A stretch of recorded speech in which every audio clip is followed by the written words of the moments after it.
ওম শান্তি। আজকে 23শে জুন 2022 আমরা শুনছি প্রাত সাকার বাংলা মুরলী। আজকের মহাবাক্য, এই মহাবাক্যে বাবা বলেছেন, মিষ্টি বাচ্চারা, তোমাদের যতই কোটি কোটি টাকা বা সম্পত্তি থাকুক না কেন, কোনো কাজেই লাগবে না, সব মাটিতে মিশে যাবে। সেজন্য তোমরা এখন সত্যখণ্ডের জন্য প্রকৃত উপার্জন করো। এখন তন মন ধনের দ্বারা কামাই জমা করো। আজকের প্রশ্ন, কোন এক কারণে তোমরা ব্রাহ্মণ আত্মারা দেবতার থেকে বেশি মান্যতা প্রাপ্ত করো? উত্তর, আমরা ব্রাহ্মণরা এখন সকলের আত্মিক সেবা করে থাকি। আমরা প্রত্যেক আত্মাদের মিলন পরমাত্মা বাবার সাথে করিয়ে থাকি। এই পাবলিক সেবা দেবতারা করেন না, সোশ্যাল ওয়ার্কার দেবতারা কখনো করে না। এখন আমরা রুহানি সোশ্যাল আমরা সেবা করছি। ওখানে তো রাজা রানী তথা প্রজারা থাকে, যা কিছু ওখানে পুরুষার্থ করছে তার প্রালব্ধ ভোগ করবে সত্যযুগে। এখানের পুরুষার্থ, সেখানের প্রালব্ধ। সেবা করে না দেবতারা, সেই জন্য তোমরা সেবাদারী ব্রাহ্মণরা হলে দেবতার থেকে উচ্চ। এই রহস্য বাবা এখন আমাদের সামনে তুলে ধরছে। আজকে আমাদের এই খুশির খোরাকে থাকতে হবে। ওম শান্তি। এটা কার সভা বসেছে? ইন্দ্রসভা। এই সত্য নারায়ণের কথা আমরা শুনছি কোন সভাতে বসে শুনছি? জীব আত্মাদের আর পরমাত্মার, তাই না? যাদের শরীর থাকে তাদের বলা হয় জীব আত্মা, তারা হলো মানুষ। আর ওনাকে বলা হয় পরমাত্মা, তিনি নিরাকার, ওনার শরীর নেই। জীবাত্মা আর পরমাত্মা পৃথক ছিল বহুকাল। আর সুন্দর মেলা লাগলো যখন মাঝখানে এলো সদ্গুরু দালাল। একে বলা হয় মঙ্গল মিলন বা কুম্ভ মেলা বা প্রকৃত আত্মা পরমাত্মার মেলা। বাচ্চারা জানে যে পরমপিতা পরমাত্মাকে জীবাত্মা বলা যায় না।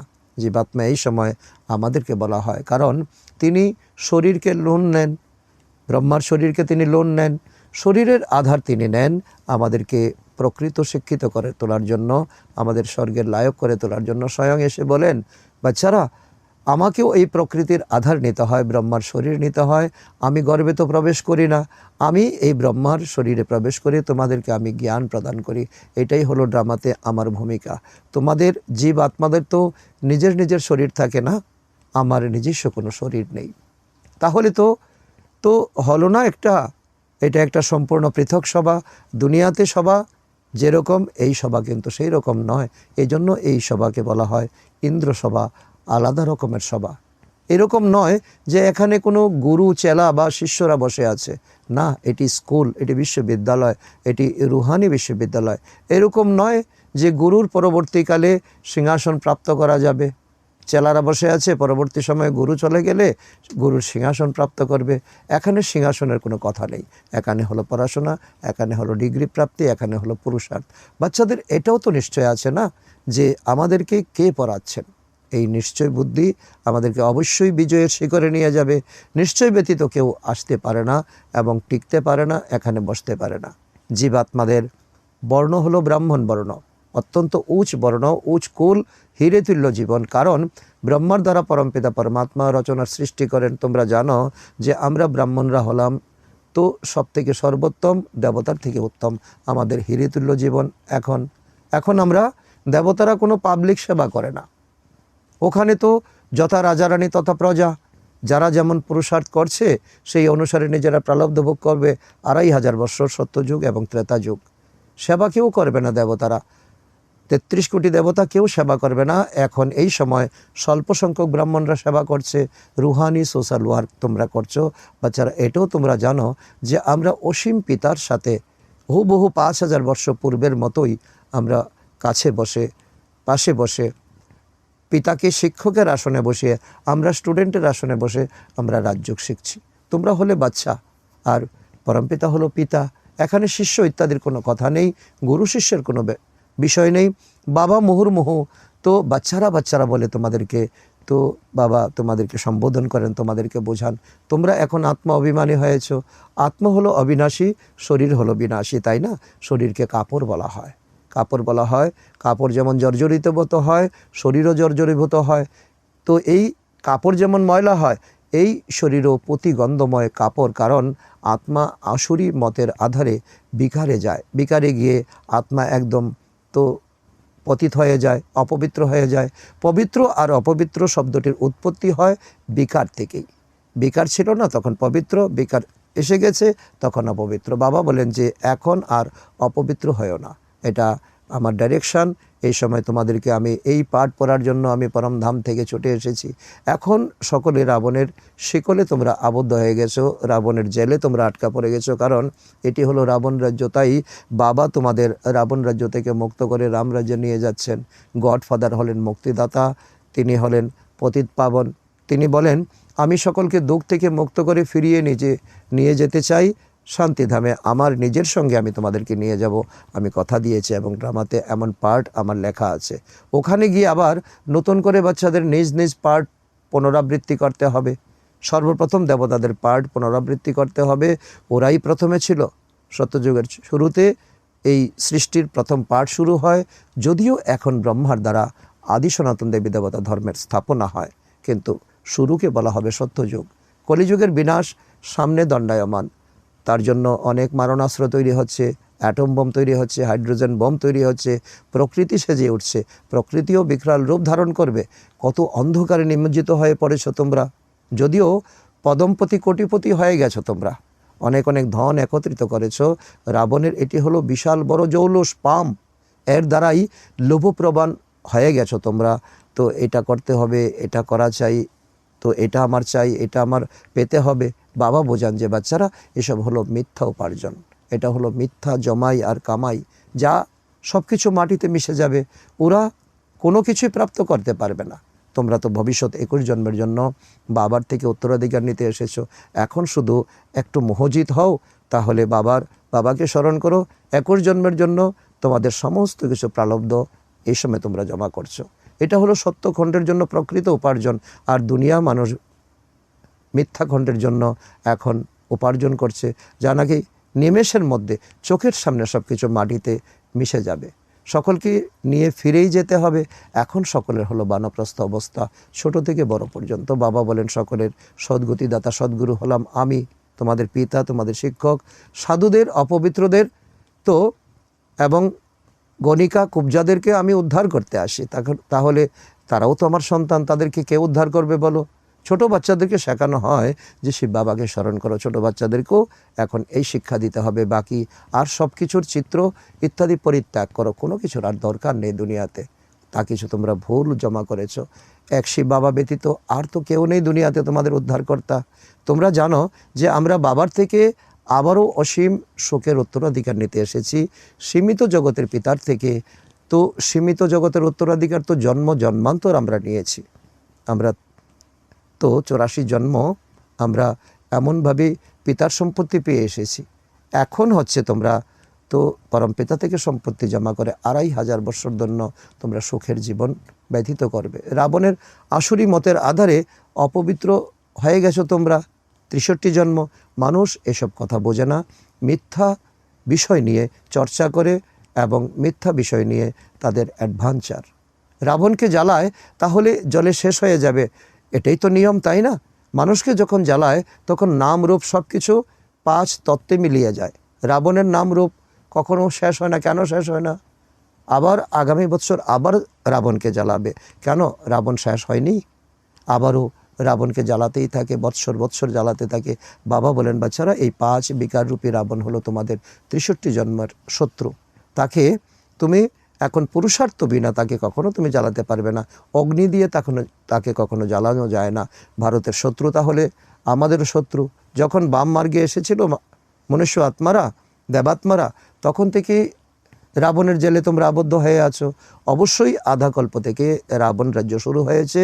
রাবণ জ্বলেও না, মরেও না। এখন তোমরা জানো রাবণের রাজ্যে আমরা অনেক দুঃখী ছিলাম। এটা হলো দুঃখ আর সুখের খেলা। গায়নও আছে, মায়ের কাছে হারলে হার, মায়ার কাছে জিতলে জিত। এখন মায়াকে জিতে আমরা আবারও রামরাজ্য প্রাপ্ত করব। আবারও আমরা সত্যযুগে যাব। রাম সীতার রাজ্য তো ত্রেতাতে আছে। ওই লক্ষ্য আমাদের নয়, আমাদের আরও হায়েস্ট লক্ষ্য, আমরা সূর্যবংশীতে যাব।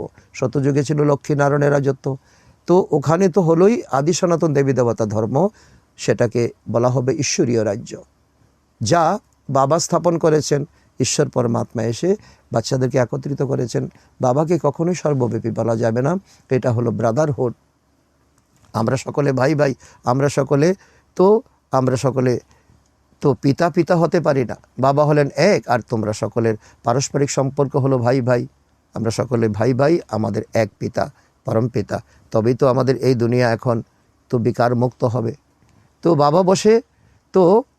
বাবা বসে আছো, আমাদেরকে এসে আমাদেরকে পড়ান এই সময়, আর আমরা এই সময় বাবার থেকে শিক্ষা গ্রহণ করি। বাবার আজ্ঞা হলো আমাকে স্মরণ করো, আমি এসেছি ভক্তির ফল দিতে। কাকে?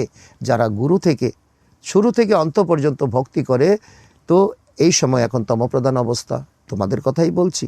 প্রথমে তোমরা এক শিব বাবার ভক্তি করতে, তো অবিবেচারী ভক্তি করতে। সোমনাথের মন্দির কত সুন্দর তোমরা বানিয়েছিলে, বিচার বিশ্লেষণ করতে হবে আমরা কত ধনবান ছিলাম, কত হিরে রত্ন আমাদের এই মন্দিরে সেখানে লাগানো ছিল। এখন গরিব করিতুল্য তোমরা হয়ে গেছো। তোমরা যত বিকারের দিকে গেছো তত তোমরা করিতুল্য হয়ে গেছো। এখন তোমরা 84 জন্মের স্মৃতি ফিরে পেয়েছো, এখন তোমাদের সেই রূপে পুরুষার্থ করতে হবে। এখন তোমরা জানো যে আমরা কি থেকে কি হয়ে গেছি। এখন তোমাদের স্মৃতি এসেছে না? স্মৃতিলব্ধ শব্দটি হলো এইখানকার শব্দ। এই সময় তোমাদেরকে এই পুরুষার্থ করতে হবে। এর অর্থ এটা ভেবো না যে ভগবান এসে সংস্কৃত গীতা শুনিয়েছেন। সংস্কৃত হলে তো তোমরা কিছুই বুঝতে পারবে না। মায়েরা বোনেরা কি বুঝবে সংস্কৃত? হিন্দি ভাষাতেই হলো ঈশ্বরের তো প্রধান ভাষা। এই সময় যে ব্রহ্মার মুখ দিয়ে যে এখন যে মহাবাক্য শোনানো হচ্ছে, যা হলো এই ব্রহ্মার ভাষা, তা হলো এই সময় ভগবানের ভাষা। সেই ভাষাতেই বাবা বোঝাচ্ছেন। সত্যযুগেও থাকবে সেই হিন্দি ভাষা, প্রতিকল্পে এই ভাষাতেই বাবা বোঝান। এই ভাষাতেই আবার চালু হয় তোমাদের রাজ্য, তোমাদের দেশ, তোমাদের দুনিয়া। এক ভাষা, এক রাজ্য, এক মত। তোমরা জানো যে আমরা বাপদাদার সামনে বসে আছি, কত গুড ফিলিং তোমাদের হচ্ছে। এটা হলো ঘর, মাম্মা বাবা বোন আর ভাই, আমরা এক পরিবারে বসে আছি। ব্যাস, আর কোনো সম্বন্ধ তো নাই। ভাই বোনের সম্বন্ধ তখন হলো যখন প্রজাপিতা ব্রহ্মার তোমরা হয়েছ। এখন মর্যাদা জন্ম পেয়েছ, এখন এই শরীরে জীবিত থেকেও নতুন সংস্কার নিয়ে, নতুন চিন্তা নিয়ে তোমরা দিনাতিপাত করছো। না হলে তো আত্মার সম্বন্ধে তো তোমরা হলে ভাই ভাই, বাবার থেকে উত্তরাধিকার তোমরা প্রাপ্ত করছো। আত্মা জানে যে আমাদের বাবা এসেছেন। তোমরা ব্রহ্মাণ্ডের মালিক ছিলে না? আত্মা বিন্দু বিন্দু রূপে তোমরা ছিলে। বাবাও তো ব্রহ্মাণ্ডের মালিক ছিল। যেমন আত্মা হলো নিরাকার, তেমনি পরমাত্মা হলো নিরাকার। নামই হলো পরমপিতা পরমাত্মা, অর্থাৎ ঊর্ধ্ব থেকে ঊর্ধ্বে থাকা আত্মা। পরম আত্মার অর্থই হলো পরমাত্মা। পিতার কাছ থেকে উত্তরাধিকার প্রাপ্ত হয়। এখানে কোনো সাধু সন্ত মহাত্মার ব্যাপার নেই, যা তোমরা ভুল করেছো। 2500 বৎসর তোমরা সাধু সন্তর পেছনে তোমরা দৌড়েছো। বাচ্চারা রয়েছে বাবার কাছ থেকে অসীমের বর্ষা নিতে এসেছে, আর কেউই এই বর্ষা দিতে পারে না। যতই তোমরা তাবর সাধু সন্ন্যাসীর কাছে যাও, কিন্তু কেউ তোমাদেরকে এমন শিক্ষা দিতে পারবে না। বাবাই সত্যযুগের স্থাপনাকারী, এখন শিক্ষা প্রদানকারী। বাবা সর্বদা সুখই প্রদান করেন। এমন নয় যে সুখ দুঃখ বাবাই দেন, এমন নেই ড্রামাতে। বাবা স্বয়ং বলেন, আমি তোমাদের পুরুষার্থ করাই 21 জন্মের জন্য তোমরা দেবতা পদ প্রাপ্ত করো। তাহলে তো তিনি সুখদাতা হলেন না? এই টাইটেল তো ভগবানের টাইটেল, যেমন তোমাদেরকে তো এখন সেই টাইটেল পরমাত্মা দিচ্ছেন, তাই না? দুঃখহর্তা সুখকর্তা সন্তান, তোমরাও দুঃখহর্তা, মাস্টার দুঃখহর্তা, মাস্টার সুখকর্তা। এখন তোমরা জানো যে দুঃখ কে দেয়? রাবণ দুঃখ দেয়। তার জন্য রাবণকে জ্বালানো হয় 2500 বৎসর। একে বলা হয় বিকারী দুনিয়া। স্ত্রী পুরুষ উভয়ই বিকারী। সত্যযুগে উভয়ই নির্বিকারী ছিল। এখানেই তো পার্থক্য। তোমরা বাচ্চারা স্থাপনার সাক্ষাৎকার করছো, এখন নিত্য নৈমিক তোমাদের নতুন নতুন সাক্ষাৎকার হচ্ছে। বিনাশও অবশ্যই হতে হবে। হোলিকার সময় সংসাজে জিজ্ঞাসা করা হয় এর পেট থেকে কি বেরোবে, তখন বলে মুসল বেরোবে। তো রাইট কথাটাই তো তোমরা জানো, আসলেই তো সত্য। তাদের সায়েন্স কত উন্নত, বুদ্ধির ব্যাপার, তাই না? সায়েন্সের কত অহংকার, এখন কত কত কত জিনিস তারা আবিষ্কার করছে। সুখের জন্য এরোপ্লেন ইত্যাদি বানাতে থাকে, তারপর সেই সব জিনিসের সাহায্যে আবার বিনাশও করবে। তো রকেট দিয়ে, এরোপ্লেন দিয়ে, যুদ্ধ বিমান দিয়ে এ দুনিয়ার অনেক অনেক তো বিনাশ কার্য হবে। পরবর্তীকালে নিজেদের কোলেরই বিনাশ তোমরা করবে, নিজের কোলের নিজের বিনাশ তোমরা করবে। তোমরা হলে গুপ্ত। এই সময়ে পাণ্ডবরা, তোমরা কারোর সাথে যুদ্ধ বা সংঘর্ষ করো না। পাণ্ডব সেনা, শক্তি সেনা, তোমরা হচ্ছে নিরহংকারী। ডবল অহিংসক তোমরা, কাউকে তোমরা দুঃখ দিতে পারো না, কারণ পরমপিতা তোমাদেরকে এই উন্নত শিক্ষা প্রদান করছেন। বাবা বলেন মনসা বাচা কর্মনার দ্বারা কাউকে দুঃখ দেবে না। বাবা কি কাউকে কখনো দুঃখ দেয়? তো সুখধামের মালিক বানান তিনি, নিরহংকারী হয়ে বাচ্চাদেরকে বানান তিনি হন না, তিনি মালিক হন না। তোমরা সকলে সুখ পাও, তাই না? বাবা তোমাদেরকে বুঝিয়েছেন যে যাই বলুক না কেন শান্তিতে হর্ষিত মুখে তোমাদের থাকতে হবে। এ হলো তোমাদের এই সময় পড়াশোনার সবথেকে বড় ফসল। যোগে থেকে হর্ষিত মুখে তোমাদের থাকা উচিত। তোমাদের যোগবলের দ্বারা তারাও শান্ত হয়ে যাবে, তোমরা যোগবল প্রয়োগ করবে আর দুনিয়া অশান্ত থেকে শান্ত হবে। বিশেষ করে টিচারদের আচরণ খুব ভালো হওয়া চাই, যারা নিজে গ্রহণ করে অন্যদেরকে শিক্ষা দেবে। কারোর প্রতি যেন ঘৃণা না থাকে। বাবা বলেন আমি কি কখনো কাউকে ঘৃণা করব নাকি? সকলেই তো আমার সন্তান। জানি যে এরা সকলেই হলো পতিত, এই ড্রামা পূর্বরচিত। আমি জানি যে এই আচার আচরণ এইরকমই, এদের এরকমই এই ড্রামাতে এমনই লিপিবদ্ধ আছে। তাদের খাদ্যাভ্যাস ম্লেচ্ছের মতো হয়ে গেছে, যা পারে তাই খেতে থাকে। লাইফ সকলের কাছে প্রিয়, তাই না? তো সেই জন্য তো তোমার একটা জীবন, তুমি যা খাচ্ছ আরেকটা জীবনকে তুমি খেয়ে ফেলছো, তো এটা তো কোনো রকম শুদ্ধ বুদ্ধি বিবেক সম্পন্ন হতে পারে না। এই দুনিয়াটা তো একটা খাদ্য শৃঙ্খলের তো দুনিয়া। তো সেই জন্য এই তোমরা যা করছো রাবণের মতানুসারে করছো। আমার কাছেও জীবন কিন্তু প্রিয়। আমরা জানি যে বাবার কাছ থেকে আমরা বর্ষা নিতে হবে। যোগে থাকলে তোমাদের আয়ু বাড়বে, বিকর্ম কম হবে, ভবিষ্যতে 21 জন্মের জন্য আয়ু তোমাদের বৃদ্ধি পাবে। পুরুষার্থ হলো এখনকার, যার দ্বারা প্রলব্ধ তোমাদের তৈরি হয় 2500 বৎসরের গ্যারান্টি।